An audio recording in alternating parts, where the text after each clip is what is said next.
Doors are opening soon. A local 90s cover band. The kind that sells out every single time because people are suckers for nostalgia, for the VH1 days, for getting drunk with a purpose on an otherwise dreary night. The faces tonight will be familiar. Some of them, at least. Even though Julien says this band brings out the kind of people who don't normally go to shows. We'll still see the usuals, too. Leather jackets and fresh tattoos. Sometimes still freshly cling-wrapped. I've only been working here a few months, but I'm getting better at guessing. Which arms will be inked with Bible verses, ex-girlfriends' names, which will sport expensive custom line work. Blurs of people wait for us to open the door. Drummers in pearl button-downs. Guitarists with fingers scarred from years of breaking and changing strings. Men with long, wiry beards so thick they could house entire melodies. People who are already fucked up.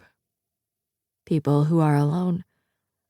People who are meeting someone, waiting on someone, trying to forget someone. "You never showed me the song you wrote," Julien says now. It comes to me briefly, the two of us on his porch on Music Row the week before. One of the few times I've hung out with him after a show. Muted golden starlight, like looking through a screen. A chill in the spring air. Too cold, really. One of those nights where you try to bend the weather to your will, but you can't. I'd never seen Julien's basement apartment, or the porch up above. Scattered with ashtrays and guitar picks, and a rocking chair as large as a medieval throne. Probably left behind by a previous owner who couldn't be bothered to move it. It was late, and I'd had a few. And in my haze, I had the nerve to mention a song I'd written in college. Back when I was actually coming up with melodies instead of just lyrics. We sat on the porch and climbed into the chair, and he played a few chords and we had a few beers. But then his friend Colin showed up and told us a long and offensive story about a date he'd just been on. And the mood, or the vibe, or the moment, if there'd even been one, dissolved like a bit of dust. "What song?" I say, and ask him for a cigarette. He shakes his head. It's after 9. We're late. The clock in the corner quietly ticks, keeping the rhythm like I can't. I'm wary of people who show up at the club right on time. Usually it's because they don't go to many shows, or maybe someone told them a very precise set time, which leaves them standing outside, tapping their feet, looking at their phones and waiting.